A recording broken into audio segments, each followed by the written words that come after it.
Imagine waking up one morning and realizing your future is being decided by people thousands of miles away. People who have never seen your home, never heard your voice, and never cared about your struggles. Now imagine ordinary farmers, blacksmiths, and young dreamers daring to challenge the most powerful empire on earth, not because they were fearless, but because they believed freedom was worth everything. This is not just a story about war. It's a story about courage, sacrifice, betrayal, and impossible hope. Stay with me because what you're about to hear will change how you see history and maybe how you see freedom itself. We'll explain everything in this video step by step. Don't skip it. History does not always begin with gunfire. Sometimes it begins with a question whispered in taverns and churches, spoken softly at dinner tables, carried across muddy roads and candlelit rooms. Who decides how we live? In the middle of the 18th century, the American colonies were not yet a nation. They were a collection of farms and port cities, frontier towns and family homesteads, places where people worked hard, prayed hard, and expected little more than to be left alone. They were subjects of the British Empire, loyal in name, proud in identity, and distant from the power that governed them for generations. That distance had been a blessing. But distance can close suddenly. After the 7 Years' War, Britain was victorious and deeply in debt. The empire looked west across the Atlantic and saw not partners but revenue. New taxes followed: the Stamp Act, the Townshend Duties, the Tea Act. Each tax was small, reasonable on paper, but together they carried a message far heavier than money. You will obey. The colonists did not object merely because they paid more. They objected because they had no voice, no vote, no seat in Parliament. Power was being exercised without consent. And history teaches us that when authority loses legitimacy, resistance becomes inevitable. At first, resistance was measured: polite petitions, legal arguments, appeals to tradition. Men like John Dickinson insisted that loyalty and liberty could coexist. Others still believed reconciliation was possible, but empires rarely hear whispers. In Boston, soldiers marched through narrow streets. Tensions hardened, fear turned sharp. And one cold night in 1770, words became weapons. Shots rang out. 5 colonists lay dead in the snow. The Boston Massacre was not a massacre by numbers, but it was by symbolism. Blood had been spilled, the story of British protection cracked, and something darker appeared beneath it. Still, revolution was not inevitable. Most colonists did not want independence. They wanted dignity. Then came a pamphlet. In January 1776, common sense spread like fire through the colonies. Thomas Paine did not write as a philosopher speaking down to the people. He wrote as one of them, plain, urgent, moral. Why, Paine asked, should a continent be ruled by an island? Why should birth determine power? Why should loyalty be owed to a crown that neither understood nor respected them? For the first time, independence was not radical, it was logical, and logic, once awakened, is difficult to silence. By July of that year, in a room thick with heat and fear, representatives of 13 colonies debated the unthinkable. They knew what they were risking. Treason meant death. Failure meant ruin. Yet they signed. The Declaration of Independence was not merely a list of grievances. It was a moral argument, one that dared to claim that human beings were born equal and that governments existed to serve the people, not rule them. Those words were aspirational, incomplete, contradictory, but they mattered because they reached beyond their moment. They were a promise made not just to one generation, but to the future. And then came war. The American Revolution was not a clean fight. It was not heroic all the time. It was long, brutal, uncertain. Farmers faced the most powerful army on earth with limited training, scarce supplies, and fading hope. George Washington was not a flawless commander. He lost more battles than he won. But he understood something deeper than tactics: endurance. He held the army together not through victory, but through survival. Winter at Valley Forge tested that resolve. Men froze, starved, died, and yet they stayed. Not because they were promised riches, but because they believed in something fragile and new. Belief can be a powerful weapon. Slowly, improbably, momentum shifted. France joined the fight, victories followed, and in 1781 at Yorktown, the impossible happened. The empire surrendered. But the revolution did not end there. Winning. Independence was easier than deciding what to do with it. The new nation was fragile, divided, uncertain of itself. Power was still dangerous, authority still suspect. The founders understood that liberty could be lost not only by tyranny, but by chaos. So they argued, compromised, failed, tried again. The Constitution that emerged was imperfect, but intentional. It assumed human weakness, it divided power, it demanded balance. It trusted neither kings nor crowds entirely. The American Revolution, in the end, was not about defeating Britain alone. It was about redefining legitimacy, about insisting that power must answer to conscience and that government must answer to the governed. That idea did not stay contained. It crossed oceans, inspired revolutions, challenged monarchies, terrified tyrants, and continues even now to ask uncomfortable questions of every generation that inherits it. Are we living up to the promise? Are we listening to the people? Are we guarding liberty or assuming it will guard itself? The American Revolution was not a moment frozen in time. It was a beginning, a dangerous, hopeful experiment rooted in the belief that ordinary people, when trusted with responsibility, could shape their own destiny. History reminds us freedom is never finished. It is chosen, defended, renewed, again and again. In the middle of the 18th century, the American colonies lived in a delicate balance between loyalty and independence. For generations, colonists had considered themselves proud subjects of the British crown, connected by language, trade, and culture. They toasted the king in taverns, sang British songs, and followed English customs, yet OSS, the Atlantic Ocean. They had also grown used to governing their own daily lives. Colonial assemblies passed local laws, merchants negotiated regional trade, and farmers shaped their own communities far from the direct hand of London. This quiet autonomy created a sense of dignity and expectation that would later collide with imperial authority. The end of the 7 Years' War in 1763 marked a turning point few colonists immediately understood. Britain emerged victorious but deeply burdened by debt, responsible for protecting vast new territories in North America. Leaders in London believed it was reasonable for the colonies to help shoulder the financial weight of empire. From the perspective of Parliament, taxation was a practical solution. From the perspective of colonists, it felt like a sudden tightening of chains they had barely noticed before. The Proclamation of 1763, which restricted colonial expansion west of the Appalachian Mountains, was one of the earliest signs of change. Many settlers had hoped to move into newly acquired lands, seeking opportunity and independence. Instead, they were told to stay put, as British officials attempted to avoid conflict with Native American nations. To the empire, it was a strategic decision. To colonists, it was a frustrating reminder that distant authorities could shape their futures without understanding their ambitions. Soon came the Sugar Act of 1764, aimed at raising revenue by taxing goods like molasses. Merchants and traders felt the immediate pressure, and the act signaled a new seriousness in enforcing colonial compliance. Customs officials became more aggressive, courts shifted authority toward British control, and the familiar rhythm of colonial trade felt constrained. The tax itself was not crushing, but the principle behind it sparked unease. Colonists began to wonder whether Parliament saw them as partners or merely as a source of income. The Stamp Act of 1765 intensified that fear. For the first time, a direct tax was placed on everyday printed materials, newspapers, legal documents, licenses, even playing cards. It touched nearly every level of society, from wealthy lawyers to humble printers.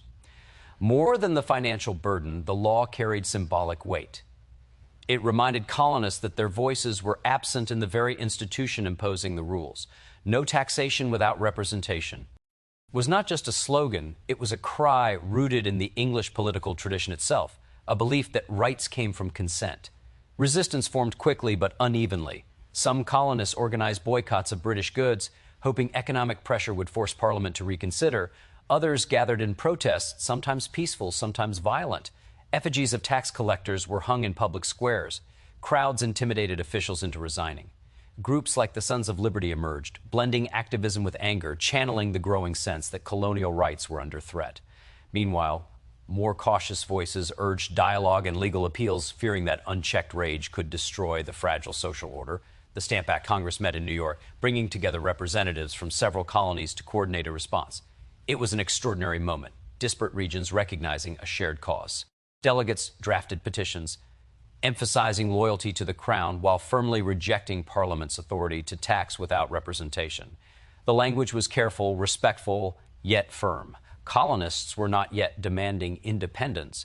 They were asking to be heard as equal members of the British political family. When Parliament repealed the Stamp Act in 1766, celebrations erupted across the colonies. Bells rang, bonfires burned, and many believed the crisis had passed. Yet, alongside repeal came the Declaratory Act, asserting Britain's full authority to legislate for the colonies in all cases whatsoever. The message was clear: concessions could be temporary, but imperial power remained absolute. The relief colonists felt was shadowed by uncertainty about what might come next. The Townshend Acts of 1767 renewed tensions by imposing duties on imports such as glass, paper, paint, and tea. Revenue from these taxes would pay the salaries of colonial governors and judges, reducing the influence of local assemblies.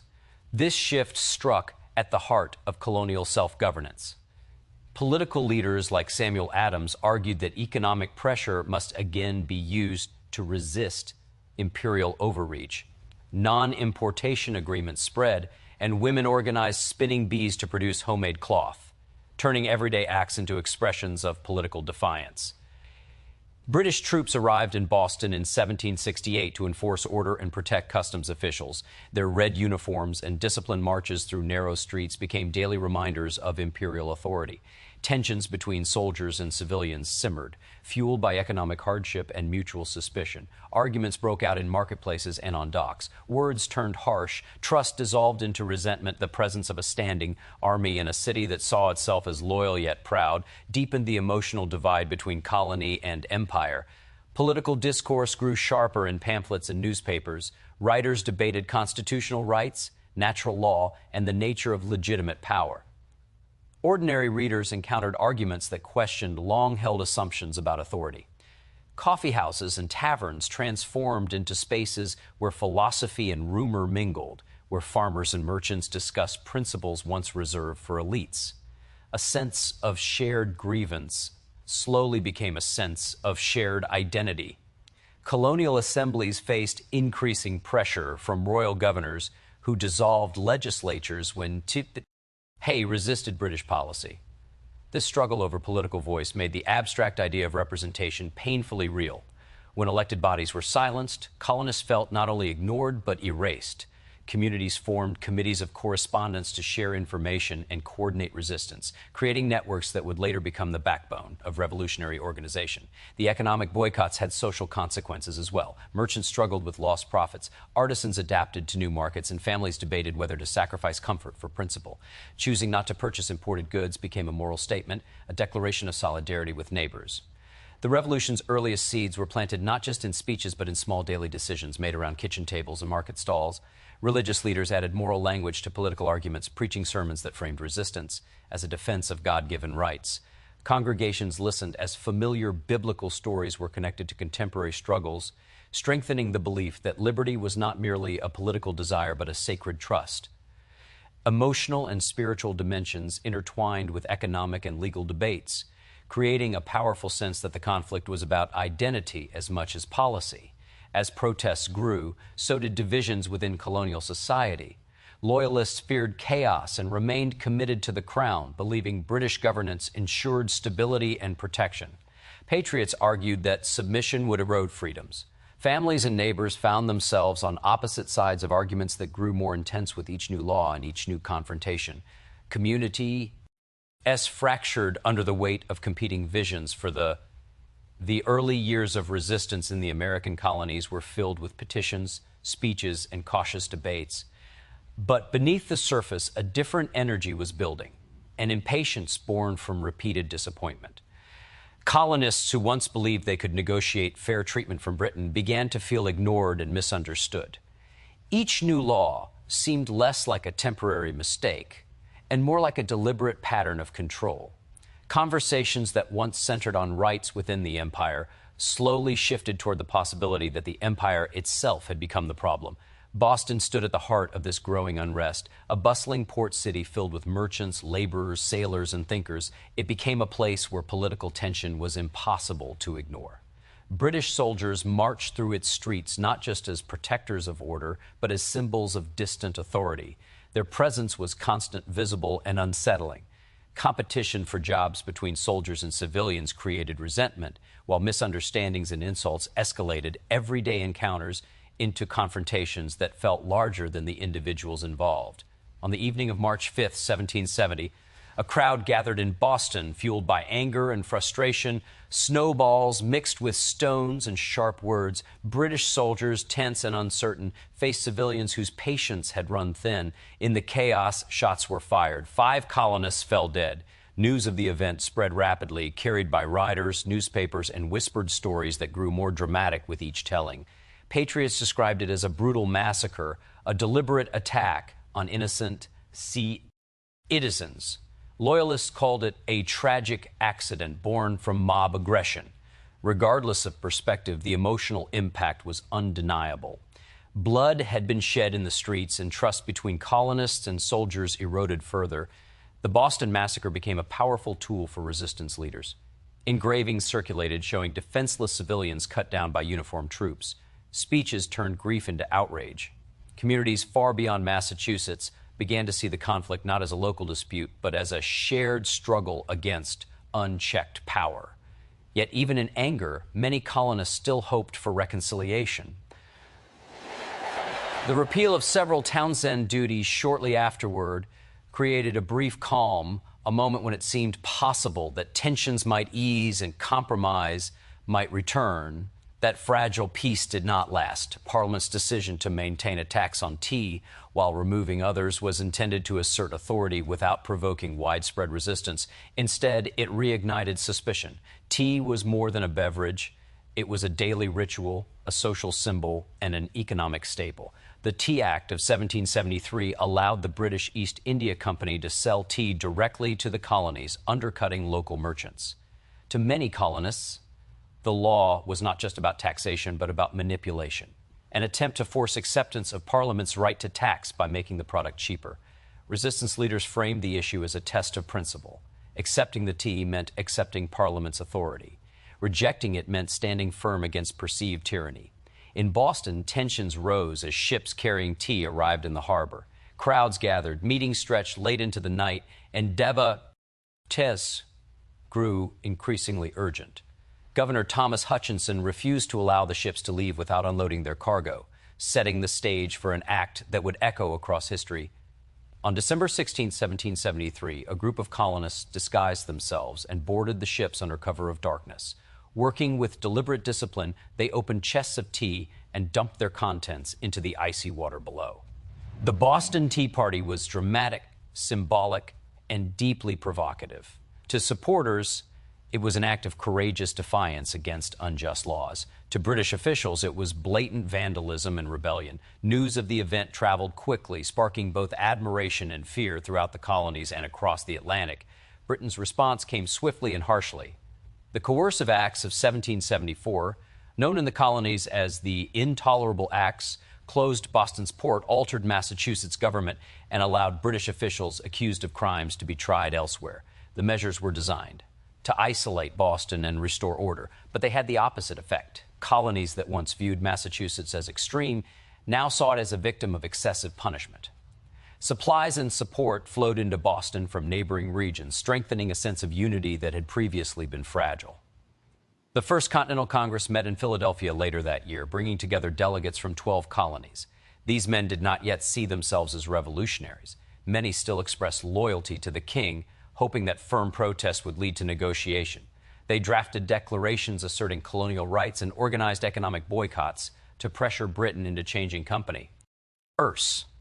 The gathering represented a remarkable shift from isolated resistance to coordinated action, a sign that colonists were beginning to think beyond local grievances and toward a shared political identity. Meanwhile, ordinary people experienced the conflict in deeply personal ways.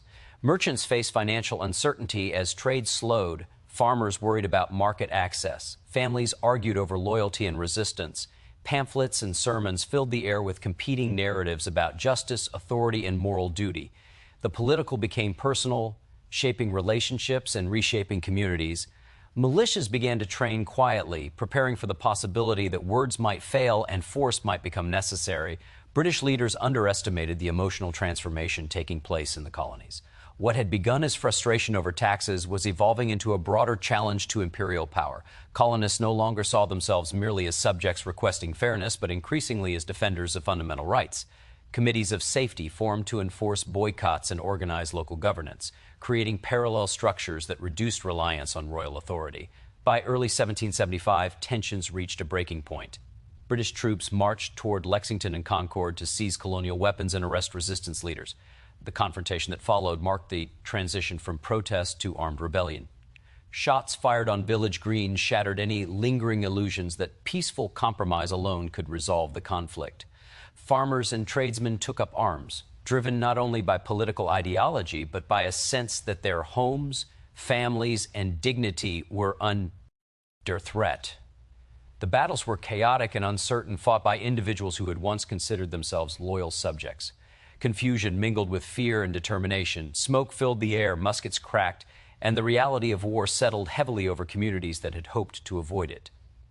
News of the clashes spread rapidly, igniting both excitement and dread. Some colonists felt exhilarated by the courage displayed. Others mourned the loss of peace and worried about the consequences of challenging one of the most powerful empires in the world. As resistance hardened into rebellion, lines were drawn more sharply. Loyalists faced suspicion and sometimes violence, while patriots demanded greater commitment from neighbors and friends. The conflict was no longer an abstract debate about laws, but a lived reality marked by sacrifice and uncertainty. Each new confrontation deepened the emotional divide between colony and crown, reinforcing the belief among many that coexistence under British rule might no longer be possible. Voices that once called for moderation found themselves overshadowed by those urging decisive action. Newspapers carried reports of skirmishes and speeches that framed the struggle as a fight for survival and honor. The language of rights transformed into the language of revolution, reflecting a profound change in how colonists understood themselves and their future.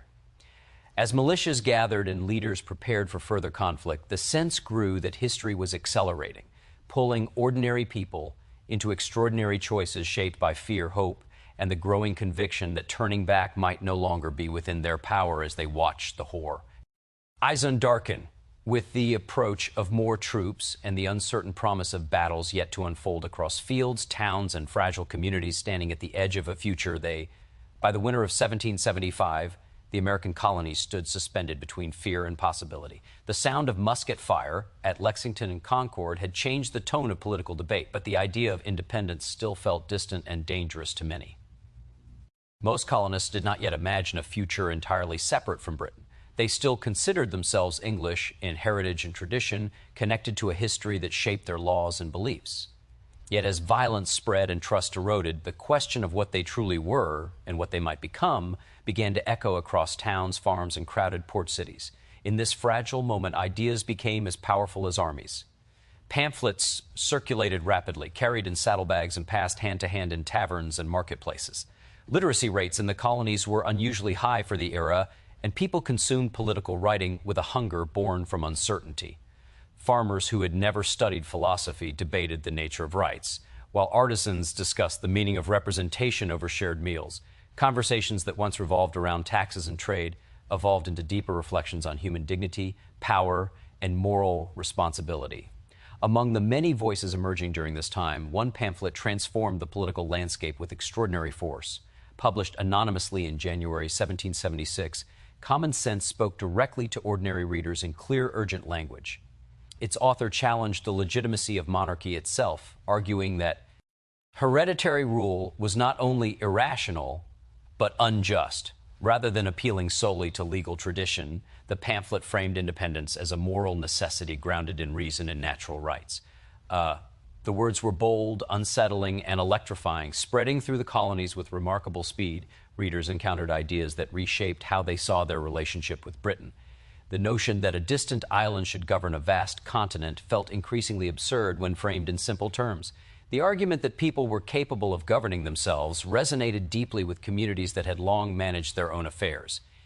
Independence, once considered a radical fantasy, began to feel like a practical solution to an escalating crisis. Conversations that once hesitated to imagine separation now explored it openly, fueled by the emotional clarity of language that spoke to both heart and mind. The power of common sense lay not only in its arguments, but in its accessibility. It did not require a background in philosophy or law to understand its message. It addressed the fears and hopes of ordinary individuals, acknowledging the risks of revolution while emphasizing the possibilities of freedom. The pamphlet reframed the conflict as a struggle between liberty and oppression, transforming scattered grievances into a coherent vision for a new society. Its impact extended beyond political elites, reaching soldiers, farmers, and women who participated in boycotts and organized community resistance. As revolutionary ideas spread, colonial leaders faced mounting pressure to define their goals more clearly. The Continental Congress, initially cautious and divided, began to consider the implications of a complete break from Britain. Delegates debated fiercely, weighing the risks of treason against the growing conviction that reconciliation might be impossible. Some feared economic collapse and military defeat, while others believed that independence was the only path to preserving their rights and identity. The room was filled with uncertainty, ambition, and the heavy awareness that their decisions would shape the lives of millions. Meanwhile, letters and speeches circulated among the colonies, urging unity and resolve. Writers invoked ancient history and Enlightenment philosophy, drawing parallels between their struggle and earlier battles for liberty. Religious leaders framed independence as a moral calling, connecting political action to spiritual responsibility. Women organized boycotts, produced homespun goods, and encouraged resistance through conversations and correspondence. The revolution was no longer confined to battlefields or legislative halls. It had entered homes, churches, and everyday life. The call for independence gained momentum as colonists reflected on their experiences with British authority. The presence of troops, the closure of ports, and the punishment of dissent created a sense that fundamental rights were under siege. Stories of hardship and sacrifice circulated widely, strengthening emotional bonds between communities that had once been divided by geography and culture.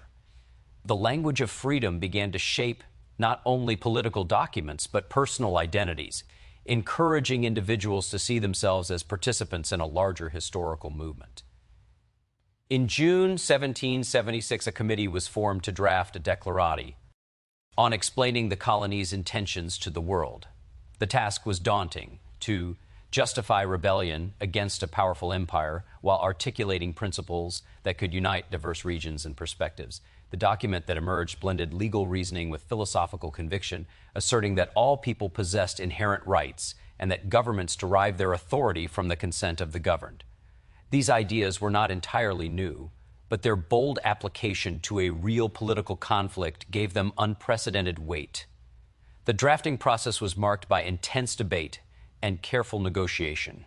Delegates considered how to balance idealism with pragmatism, how to inspire support without alienating potential allies. They understood that the words they chose would echo far beyond their immediate struggle, shaping how future generations understood liberty and power.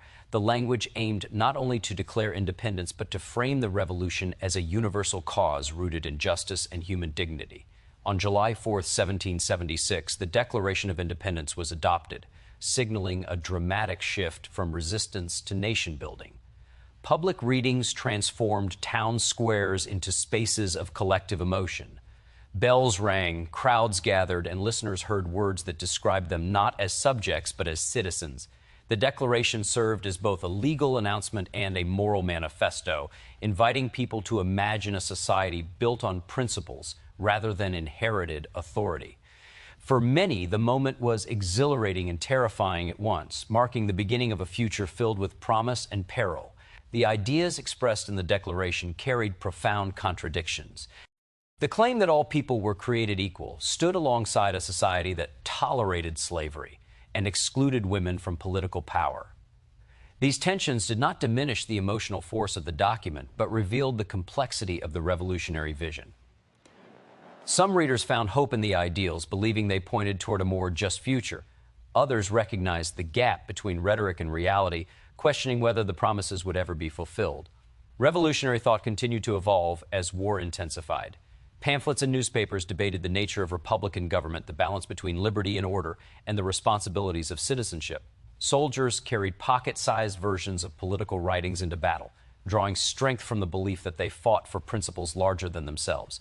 Communities organized local governments to replace royal authority, experimenting with new forms of political participation that reflected the evolving sense of independence. Foreign observers watched closely, intrigued by the colonies, bold claims about rights and governance. Philosophers in Europe debated the meaning of the revolution, while potential allies, the American colonies, entered the war for independence with courage that often exceeded their preparation. Farmers, craftsmen, laborers, and merchants transformed into soldiers almost overnight, leaving behind families and uncertain livelihoods. They faced an empire with a professional army, a powerful navy, and a global network of resources. The early months of fighting revealed the enormity of the challenge. Weapons were scarce, uniforms mismatched, and discipline uneven. Yet beneath the sea house was a growing determination fueled by the belief that survival itself had become a form of resistance. George Washington emerged as a central figure during these fragile beginnings. Tall, reserved, and deeply aware of the responsibility placed upon him, he accepted command of the Continental Army, knowing the odds were daunting. Washington was not a perfect strategist. He struggled with limited supplies, untrained troops, and political pressure from the Continental Congress. What he possessed was endurance and an unwavering sense of purpose. He understood that the Army's existence alone was a symbol of resistance, and that avoiding total defeat could be as meaningful as achieving victory. Early campaigns were marked by hardship and uncertainty. The loss of New York in 1776 exposed the vulnerabilities of the colonial forces, forcing Washington into a series of strategic retreats. Soldiers marched through mud and rain, often barefoot, carrying the weight of disappointment and exhaustion. Morale wavered as enlistments expired and rumors of British strength spread fear through the ranks. Washington's daring crossing of the Delaware River and the surprise victory at Trenton offered a rare moment of hope, reminding both soldiers and civilians that resilience could produce unexpected triumphs. The war stretched across diverse landscapes from northern forests to southern swamps, turning towns and farmlands into battlegrounds. Civilians found themselves caught between opposing forces, their homes requisitioned and crops destroyed. Loyalists and patriots clashed not only in public spaces but within families and communities. The revolution was not a distant conflict fought by professional soldiers alone. It was an intimate struggle that reshaped everyday life and forced individuals to confront difficult choices about loyalty and survival. As the conflict dragged on, the Continental Army faced chronic shortages. Food was scarce, pay was inconsistent, and clothing often inadequate for harsh winters. Disease spread quickly through crowded camps, claiming more lives than battlefield injuries. Letters from soldiers described hunger, cold, and the longing for home. Yet many remained committed, bound together by shared hardship and the belief that their sacrifices served a greater cause. The Army's persistence became a testament to collective endurance rather than military perfection. Winter at Valley Forge in 1777 to 1778 symbolized both the depths of suffering and the strength of determination. Thousands of soldiers endured freezing temperatures with limited shelter and insufficient food. Bare feet left bloody tracks in the snow, and illness swept through the encampment. Amid these conditions, Washington struggled to maintain morale, relying on disciplined faith and the promise that perseverance would lead to eventual victory.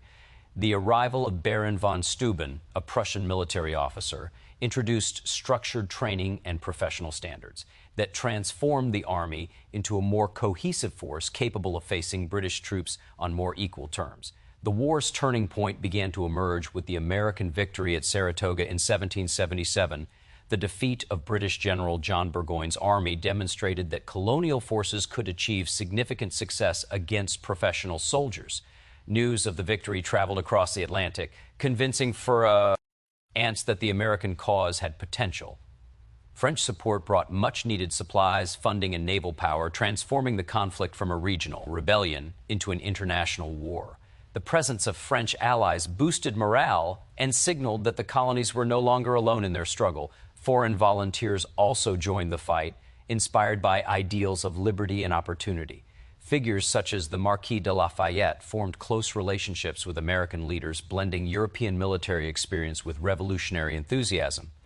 These alliances reflected the broader impact of the revolution's ideas, attracting individuals who saw the conflict as part of a global movement, challenging traditional power structures. The exchange of strategies and resources strengthened the Continental Army, even as it continued to face internal challenges and political tensions. Battles in the southern colonies introduced new complexities. British forces hoped to capitalize on loyalist support and weaken American resistance by targeting regions with deep internal divisions. Fighting in places like Camden and Charleston brought devastating losses and highlighted the brutal nature of civil conflict. Guerrilla warfare emerged as local militias used unconventional tactics to harass British troops, turning the landscape itself into a weapon.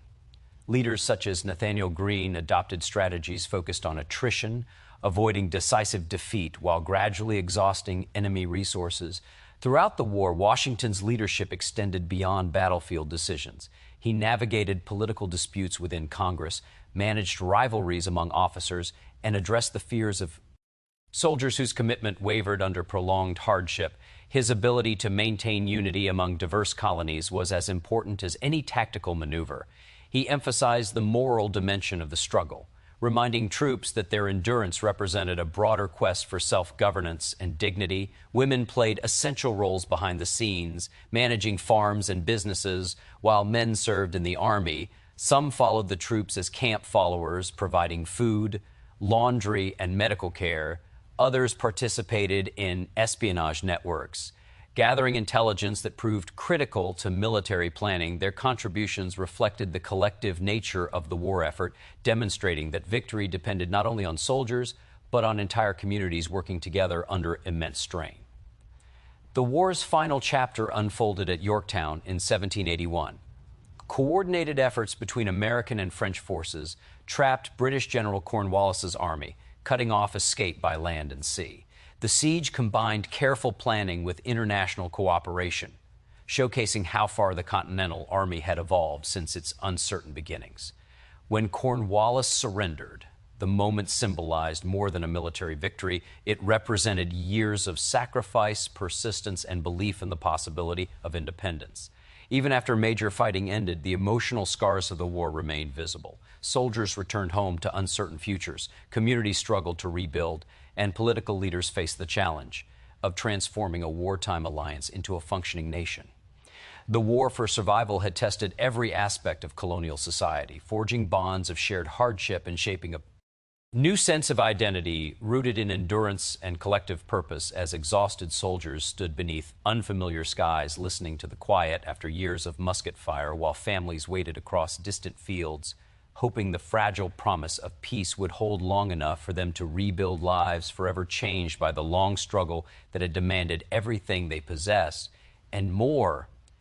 The surrender at Yorktown in 1781 marked a dramatic shift in the struggle for independence, yet it did not immediately bring clarity or stability to the former colonies. The fighting had exhausted soldiers, drained resources, and left communities uncertain about what peace might truly mean. Independence was no longer just a dream whispered in secret meetings. It was becoming a political reality that required decisions about governance, identity, and the fragile balance between liberty and order. Ordinary people returned to homes scarred by years of conflict, facing the challenge of rebuilding lives while learning how to exist in a nation that had not existed before. The formal end of the war arrived with the Treaty of Paris in 1783, recognizing the United States as a sovereign nation. Celebrations spread through cities and villages, yet beneath the relief was a deep awareness of the challenges ahead. The colonies had united to defeat a powerful empire, but unity in war did not guarantee unity in peace. Each state carried its own traditions, economic interests, and political philosophies. Leaders who once focused on defeating an external enemy now confronted disagreements among themselves about the nature of authority and the limits of power. The Articles of Confederation, created during the war, served as the new nation's first framework of government.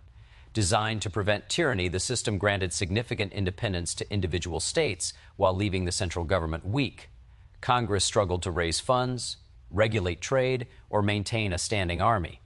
Economic instability spread as debts mounted and currencies fluctuated. Farmers faced foreclosure, merchants encountered trade barriers, and veterans worried that the sacrifices they had made might be forgotten by a government unable to fulfill its promises. Social tensions grew alongside economic hardship. Shays's rebellion in Massachusetts revealed the depth of frustration among farmers who felt abandoned by distant political leaders. Armed protests and court closures shook the fragile sense of order, forcing Americans to confront the possibility that the revolution's ideals could collapse into chaos.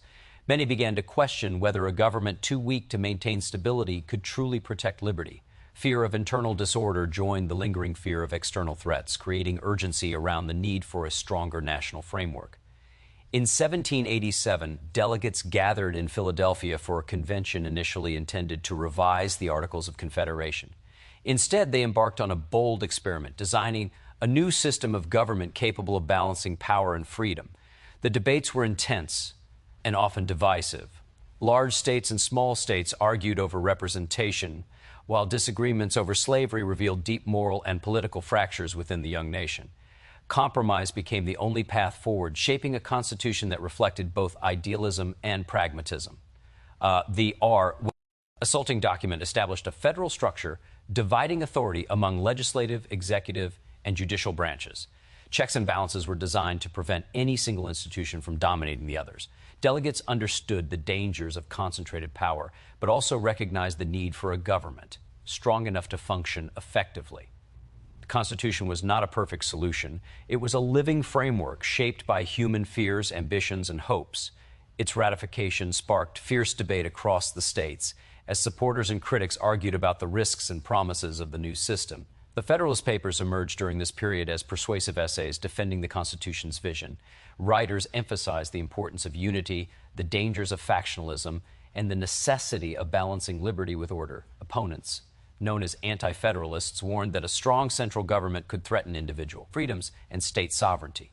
Public meetings and newspaper debates engaged citizens in political discussions that extended far beyond elite circles. Ordinary people weighed complex questions about representation, power, and rights, participating in the shaping of a nation through spirited argument and civic engagement. One of the most significant compromises during ratification was the promise of a Bill of Rights.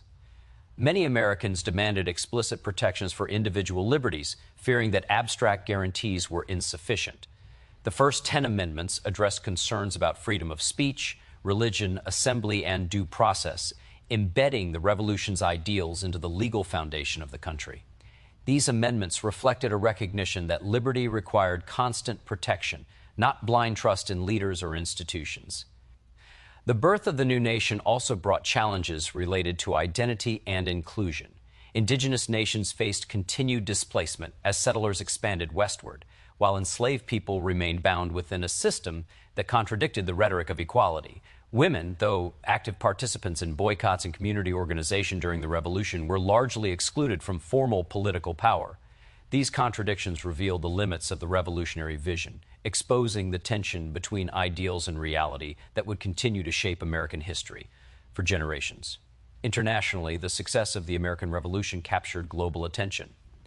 European thinkers debated the meaning of a republic founded on popular sovereignty, while reformers and revolutionaries elsewhere drew inspiration from the American example. Monarchies watched cautiously, aware that the new nation's experiment could encourage challenges to established authority.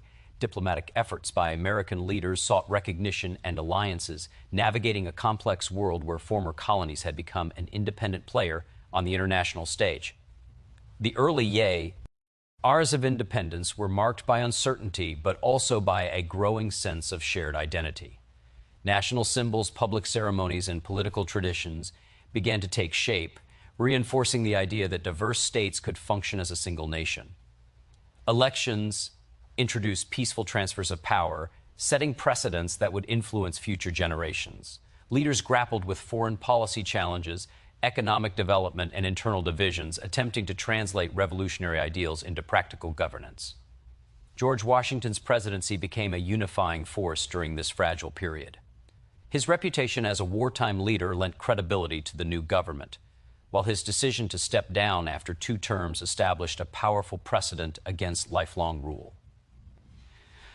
Political parties began to form, reflecting differing visions for the nation's future and demonstrating that debate and disagreement were integral to democratic life.